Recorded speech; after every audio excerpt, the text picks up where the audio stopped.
Hey, what's up, guys? My name is Steve. Thank you for stopping by my channel. I'm just an American guy on a journey to discover my British and Irish ancestry. Today, I thought we would react to the secret city of London.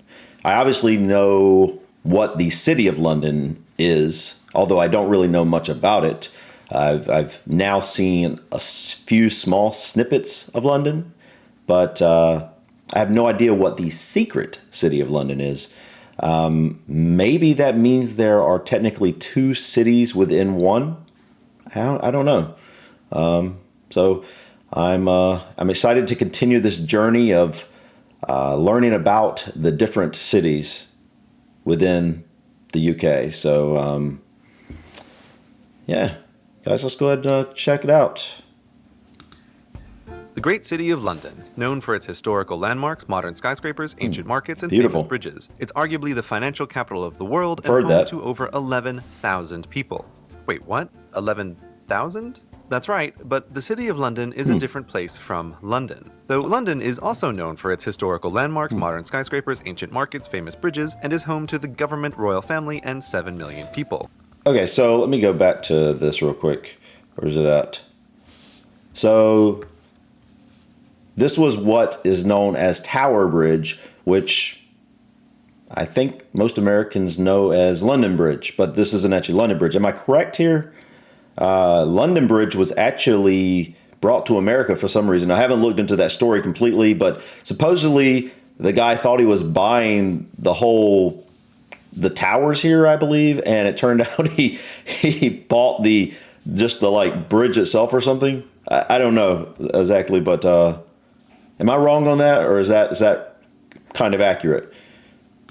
Home to the government royal family and 7 million people. Okay. But if you look at a map of London crafted by a careful cartographer, that map will have a 1 square mile hole near the middle. It's here where the city of London lives inside the city named London. Despite these confusingly close names, the two Londons have separate city halls and elect separate mayors who collect separate taxes to fund separate police who enforce separate laws. The mayor of the city of London has a fancy title, the Right Honourable the Lord Mayor of London, to match his fancy outfit. The Lord he also Mayor gets to of ride in a London. golden carriage and work in a guild hall, while the mayor of London has to wear a suit, ride a bike, and work in an office building. The city of London also has its own flag and its own crest, which is awesome and makes London's lack of either twice as sad. To top Okay, so the city of London is the smaller one, and London itself is the basically the city that everybody knows. I wonder if this has got anything to do with what I kind of learned on the video with the smallest city in the UK, which was that the city has to have a cathedral. Maybe I would think a city the size of the big London would have a cathedral, but no, that can't be it. Wonder what this is about. it off, the City of London gets to act more like one of the countries in the UK than just an oddly located city, for, uniquely, the corporation that runs the City of London is older than the United Kingdom by several hundred years. So how did the UK end up with two Londons, one inside of the other? Because Romans. 2,000 years ago, they came to Great Britain, killed a bunch of druids, and founded a trading post on the River Thames and named it Londinium. Being Romans, they got to work doing what Romans do, enforcing laws, increasing trade, building temples, public baths, roads, bridges, and a wall to defend their work. And it's this wall which is why the current city of London exists. For though the Romans came and the Romans went, and kingdoms rose and kingdoms fell, the wall endured, protecting the city within. And the city, governing itself and trading with the world, grew rich.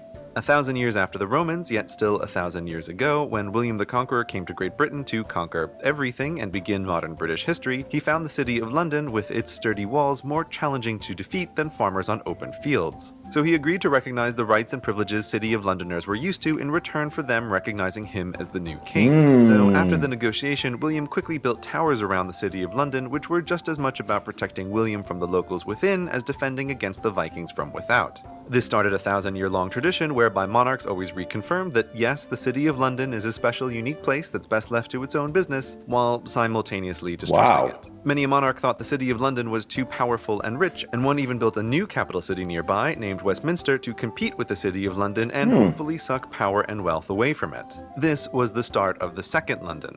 As the centuries passed, Westminster grew and merged with nearby towns, eventually surrounding the walled-in and still separate City of London. But okay, so Westminster was a town that was created that then became the actual London because it kind of swallowed up all the small towns and villages around it. That's what I'm gathering here. And Westminster, is that basically where the Westminster Abbey name comes from?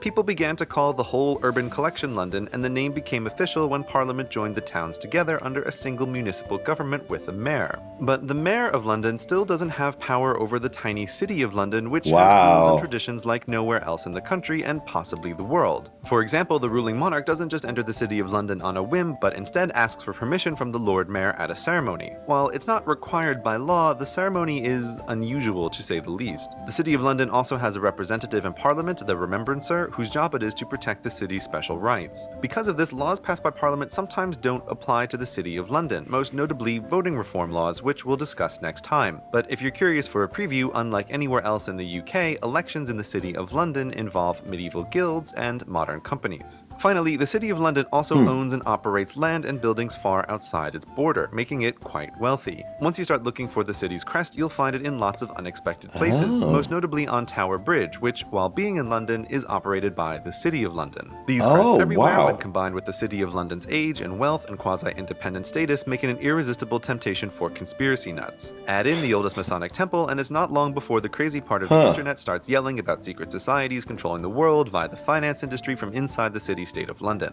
And don't forget the reptilian alien queen who's really behind it all. But conspiracy theories aside, the City of London is not an independent nation like the Vatican is, no matter how much you might read it on the internet. Rather, it's a unique place in the United Kingdom with a long and very complicated history. The wall that began all this 2,000 years ago is now mostly gone, so the border between London and its secret inner city isn't so obvious. Though, next time you're in London, if you come across a small dragon on the street, he still guards the entrance to the city, in a country in a country.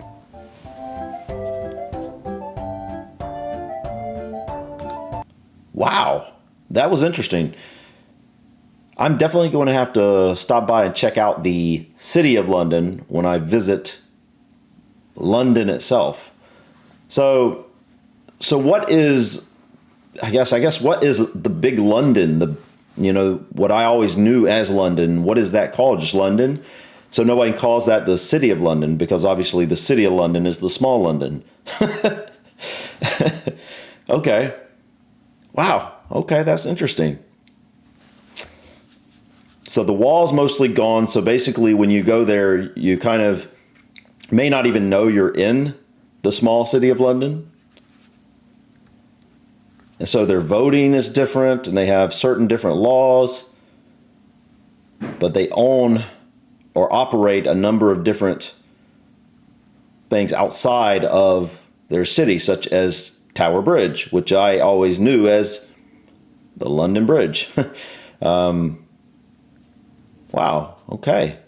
And so I've never heard of this, but supposedly there's a lot of conspiracies surrounding this, I suppose. I mean, it makes sense to me. It's kind of it really is a secret city of London. I'm guessing a lot of people outside of the UK probably have never heard of this small city of London in the middle of London. All right, well, that was cool. That's good to know. One more thing for me to check out when I come for a visit. All right, guys. Well, that was interesting. Anyways, guys, thank you so much for watching. If you like this reaction, please click that like button. Also, please feel free to leave your comments. And don't forget to subscribe to continue to follow me on this journey to discover my British and Irish ancestry. Until next time, guys. Peace.